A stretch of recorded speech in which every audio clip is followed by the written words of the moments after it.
तर याच मुद्द्यावर विद्यार्थ्यांशी बातचीत केली आमचे प्रतिनिधी रोहन कदम यांनी। पाहूयात। सावित्रीबाई फुले पुणे विद्यापीठाच्या परीक्षेचा घोळ काही मिटताना पाहायला मिळत नाहीये। गेल्या काही दिवसांपूर्वी देखील MBAचा पेपर फुटल्याचं प्रकरण समोर आलं होतं आणि आज जो आहे तो सारथी बार्टीचा फेलोशिपसाठीचा पेपर झाला आणि हा पेपर अगदी 2019ला ज्या प्रकारे आला होता तोच पेपर कॉपी पेस्ट प्रकारचा आज आलेला पाहायला मिळाला आणि त्यामुळे विद्यार्थी मात्र जे आहेत ते आता सध्या कमालीचे आक्रमक झालेले पाहायला मिळत आहेत। हे सगळे विद्यार्थी आता पेपर देऊन आलेले आहेत। आपण त्यांच्याशी बातचीत करूयात।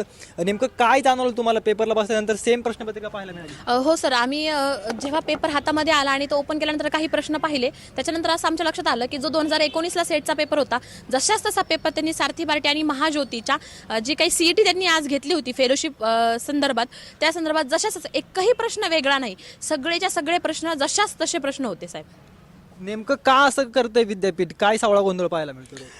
खरं तर म्हणजे ही जी फेलोशिप आहे ह्या फेलोशिपचा मुद्दा सुटलेला नाही।